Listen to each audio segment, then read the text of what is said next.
युद्ध के दौरान आपने ईरान के विदेश मंत्री अब्बास अराक्ची को तो बार बार देखा, वो आज भी सुबह आए, उन्होंने कहा कि अमेरिका जो कर रहा है वो गलत है। इससे पहले आज तक को भी उन्होंने इंटरव्यू दिया था, उन्होंने सब कहा था कि अगर अमेरिका इजराइल हमला करते हैं तो हम छोड़ेंगे नहीं। आज उन्होंने कहा कि डोनाल्ड ट्रंप अमेरिका फर्स्ट नहीं बल्कि इजराइल फर्स्ट कर रहे हैं। लेकिन बड़ी बात यह है कि अली खamenei कहां है, और कुछ देर बाद अगर उनका संबोधन होगा तो हम आपको वो सीधा दिखाएंगे। लेकिन यहां दुनिया ये सवाल भी पूछ रही है कि जब अमेरिका और ईरान के बीच तीसरे दौर की बातचीत चल रही थी, तब इजराइल और अमेरिका ने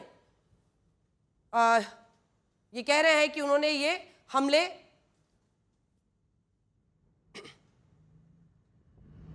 तीन मकसद से किए हैं। ईरान की मिसाइल क्षमता को नष्ट करना। क्या कह रहा है अमेरिका?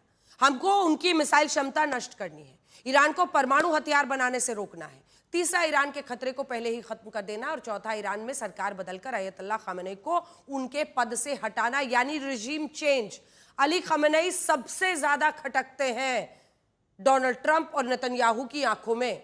आप राष्ट्रपति ट्रंप को सुनिए, जिन्होंने ईरान की सेना से हथियार डालने की अपील की है और ईरान के लोगों से कहा है कि उनके पास बड़ा मौका है, अब वो अपनी सरकार को बदल सकते हैं। सुनिए।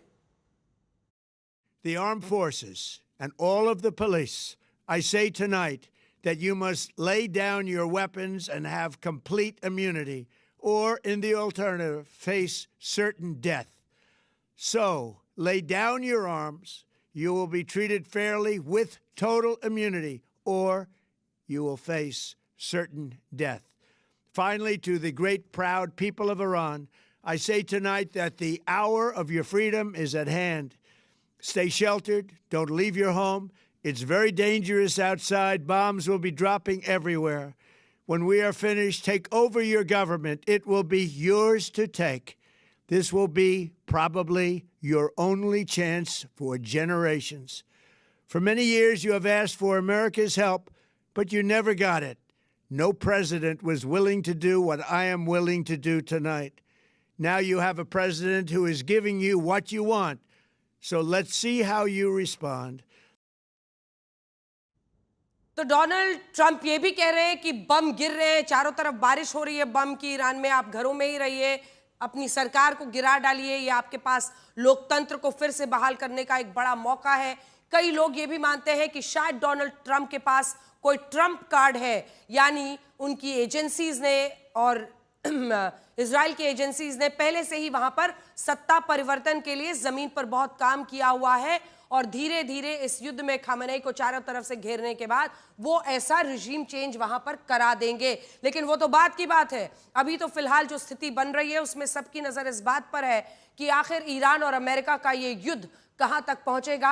अगर खाड़ी के अन्य देशों में, मध्य पूर्व के तमाम देशों में ऐसी परिस्थिति बन रही है। आज राष्ट्रपति ट्रंप से हम ये भी पूछना चाहते हैं कि जब पिछले साल अमेरिका ने अपने B-2 बॉम्बर विमानों में से ईरान के परमाणु ठिकानों पर बंकर बस्टर बॉम्ब्स गिराए थे, राष्ट्रपति ट्रंप ने कहा था कि उन्होंने ईरान के परमाणु हथियार बनाने के खतरे को टाल दिया है, तो आज उन्हें यह हमला करने की जरूरत क्यों पड़ी? सुनिए, अभी बोला था 8 महीने पहले।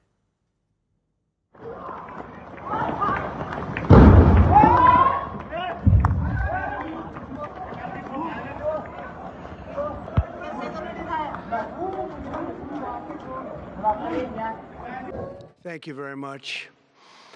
A short time ago, the U.S. military carried out massive precision strikes on the 3 key nuclear facilities in the Iranian regime: Fordow, Natanz, and Esfahan. Everybody heard those names for years as they built this horribly destructive enterprise. Our objective was the destruction of Iran's nuclear enrichment capacity and a stop to the nuclear threat posed by the world's #1 state sponsor of terror. Tonight, I can report to the world that the strikes were a spectacular military success. Iran's key nuclear enrichment facilities have been completely and totally obliterated.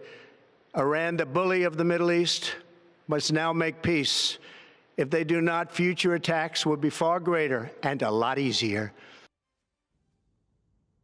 सुना आपने, उन्होंने कहा था ओब्लिटरेटेड, completely ओब्लिटरेटेड, यानी नष्ट कर दिया, खत्म कर दिया। अब सवाल है कि कब झूठ बोला जा रहा है, क्या अमेरिका ईरान के साथ वही कर रहा है जो उसने इराक के साथ किया? साल 2003 में अमेरिका ने इराक के पास वेपन्स ऑफ मास डिस्ट्रक्शन होने का आरोप लगाते हुए उसके खिलाफ युद्ध छेड़ दिया था। इसके लिए सद्दाम हुसैन को बाद में फांसी भी दे दी गई थी, लेकिन इसके बाद किसी भी जांच में अमेरिका का दावा सही नहीं निकला। और अब भी हो सकता है कि राष्ट्रपति ट्रंप ने आयतुल्लाह खamenei को हटाने के लिए परमाणु हथियारों का झूठ बोला हो, ये हमला किया हो। हालांकि अभी इंतजार करना होगा। ये तस्वीरें आप सद्दाम हुसैन के उस वक्त की देख रहे हैं। लेकिन देखिए, एक बार फिर से ईरान पर लौटते हैं। ईरान भी पाक साफ नहीं है और अली खamenei और उनकी सरकार ने किस तरह की नीतियां अपनाई है, आतंकवाद के ढांचे को पाला पोसा है।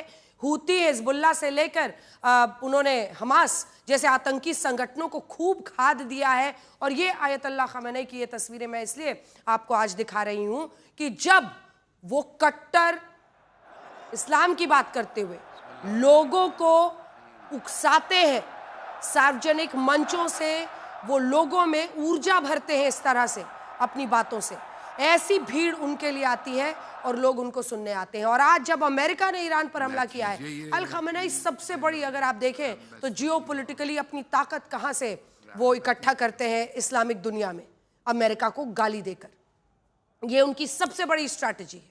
और इस बात के कई लोग कायल हैं कि भाई अमेरिका के सामने अगर अकड़ कर इस उम्र में ये आदमी खड़ा होता है, सीधा चैलेंज करता है और उसके सामने झुकने को तैयार नहीं होता है, तो फिर ऐसे में कई लोग इस बात के कायल माने जाते हैं। और अब से कुछ ही देर में रॉयटर्स के हवाले से बताया जा रहा है कि आयतुल्लाह खamenei किसी भी वक्त संबोधित कर सकते हैं ईरान की जनता को। और मुझे लगता है कि फिर लाइव टेलीकास्ट पूरा विश्व इसे सुनेगा, क्योंकि वो न सिर्फ आज ईरान की जनता को संबोधित करेंगे, वो एक बार फिर से अमेरिका के खिलाफ बोलेंगे, वो डोनाल्ड ट्रंप के खिलाफ बोलेंगे, वो नेतन्याहू के खिलाफ, इजराइल के खिलाफ बोलेंगे। और इसी के साथ साथ अब तो उनको मिडिल ईस्ट के उन मुस्लिम देशों के खिलाफ भी बोलना होगा जिनके सैन्य बेसिस, जिनके अमेरिकन बेसिस से, जिन देशों से अमेरिका ने हमला किया है, क्योंकि वहां पर भी ये हमला कर रहे हैं। यूएई के खिलाफ लगातार ईरान बोल रहा है। देखिए, ये जो तस्वीर है ये अपने आप में बताती है कि अली खamenei की ईरान में क्या ताकत है। और इसी वजह से, हालांकि इसके बाद आपने देखा है कि उनके खिलाफ कैसा विद्रोह हुआ, आंदोलन हुआ, छात्र निकले, बच्चियां निकली, लेकिन इन सब के बीच अली खamenei की सरकार वहां पर चल रही है और वो सुप्रीम लीडर अभी भी बने हुए हैं। उन्हीं को पलटने के लिए लगा हुआ है अमेरिका। हालांकि यहाँ ईरान को भी पूरी तरह क्लीन चिट नहीं दी जा सकती। जैसा हम कह रहे हैं, ईरान वो देश है जिसने इजराइल को दुनिया के नक्शे से मिटाने की कसम खाई, आयतुल्लाह खamenei ने खाई। लेबनान में हिजबुल्लाह, गाजा में हमास, यमन में हूती, बस यही है उनकी पूरी दुनिया। आतंकी संगठनों को हथियार देना, पैसा देना ईरान इसलिए करता रहा क्योंकि वो इजराइल को मिटाना चाहता है। और ऐसे में इजराइल के पास अपनी आत्मरक्षा का पूरा अधिकार है। इजराइल का सबसे बड़ा डर यही है कि अगर ईरान ने एक छोटा परमाणु हथियार भी विकसित कर लिया तो वो परमाणु हथियार उसके अस्तित्व के लिए खतरा बन जाएगा। और इसी वजह से इजराइल के प्रधानमंत्री बेंजामिन नेतन्याहू आज से नहीं बल्कि साल 1995 से ईरान के परमाणु हथियार बनाने का विरोध कर रहे हैं। तमाम मुस्लिम देशों से घिरा इजराइल अपने अस्तित्व की लड़ाई लड़ रहा है और ऐसे में ईरान लगातार आतंकी संगठनों के साथ इजराइल की गर्दन पर अपने हाथ दबोचने की कोशिश करता रहा है। और इसीलिए ये नौबत आई है। देखिए, भारतीय एयरलाइंस को डीजीसीए की एडवाइजरी, ये बड़ी खबर भारत के सभी लोग सुन ले, क्योंकि अब भारत और तमाम अन्य देशों में भी एहतियात बरतने की जरूरत है। 11 देशों के एयर स्पेस को देखते हुए ईरान, इजराइल, लेबनान से नहीं गुजरने की हिदायत दी गई है सभी एयरलाइंस को। और अब यूएई, सऊदी अरब, बहरीन से नहीं गुजरने की सलाह दे दी गई है। तो तमाम इंडियन एयरलाइंस को कहा जा रहा है कि इस पूरे इलाके में अगर आपका ये एयर रूट है तो सावधानी बरतें, आप उसके ऊपर से ना गुजरें। ये एडवाइजरी जारी कर दी गई है, सलाह दे दी गई है। ओमान, इराक, जॉर्डन, कुवैत, कतार के लिए भी सलाह है, इन तमाम देशों के ऊपर से ना जाएं। और यूएई में भी आपने देखा ही है, कुछ देर पहले वहां पर भी बॉम्बिंग हुई है। ऐसे में पूरी कोशिश है कि ऐसी बॉम्बिंग को रोका जाए।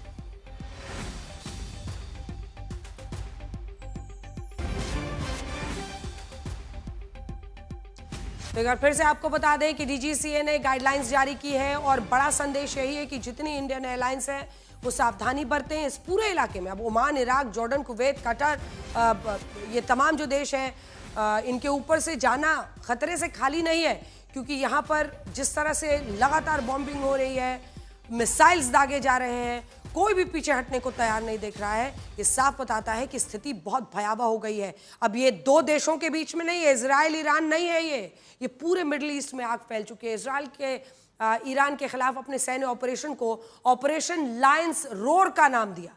मतलब ये होता है शेर की दहाड़। फिर खबर आ गई, मतलब हर सेकंड खबर आ रही है। आप देखिए इजराइल के मीडिया में इस सैन्य ऑपरेशन को शील्ड ऑफ जुदा भी कहा जा रहा है, जिसका मतलब होता है यहूदियों का रक्षा कवच या यहूदी राष्ट्र की रक्षा। लेकिन स्ट्रेट ऑफ हॉर्मुज, जिसकी एपिक फ्यूरी भी इसको नाम दिया गया है, उससे पहले जल्दी से मैं आपको एक बार दिखा देना चाहती हूँ, क्योंकि आपकी हमारी जिंदगी पर भी इसका असर हो सकता है। अगर ये ज्यादा दिन चला, अगर स्ट्रेट ऑफ हॉर्मुज को बंद कर दिया ईरान ने, तो आप पर, हम पर, भारतीयों पर, हर देश पर असर होगा। देखिए ये है, सबसे पहले तो आप देख लीजिए, ईरान पिंक है इस वक्त, सऊदी अरब आप ग्रीन देख रहे हैं, ये यूएई है, ये ओमान है, ये फारस की खाड़ी और ये है ओमान की खाड़ी। और ये जो बीच में जगह है ना, ये वाला जूम इन कीजिए, इसको स्ट्रेट ऑफ हॉर्मुज बोलते हैं।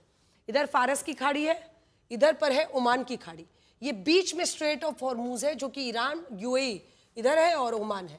ऐसे में अब कोशिश है ईरान की कि उसको ब्लॉक कर दें, क्योंकि दुनिया का लगभग 25% कहा जाता है, 20 से 25% जो कच्चा तेल है वो वहीं से गुजरता है, यही रूट है उसका, यहाँ से आता है, इधर से जाता है। और इसी में भारत का आप देखिए 30 से 35% है। स्ट्रेट ऑफ हॉर्मुज बंद हुआ तो कच्चे तेल की कीमत जानते हैं कहाँ पर पहुंच जाएगा? $90 प्रति बैरल। और ऐसे में हर देश पर असर होगा। और अगर इस तरह से महंगाई बढ़ेगी तो पूरे विश्व में एक अस्थिरता, आर्थिक अस्थिरता इसकी वजह से आएगी। देखिए अमेरिका ने अपने इस ऑपरेशन का नाम रखा है एपिक फ्यूरी, जिसका मतलब होता है महाक्रोध। हालांकि अमेरिका के इस महाक्रोध ने अब दुनिया को तीसरे विश्व युद्ध की तरफ तो धकेल दिया, और ईरान ने कसम खा ली है कि वो इस हमले के बाद पूरे मिडिल ईस्ट को बारूद से भर देगा।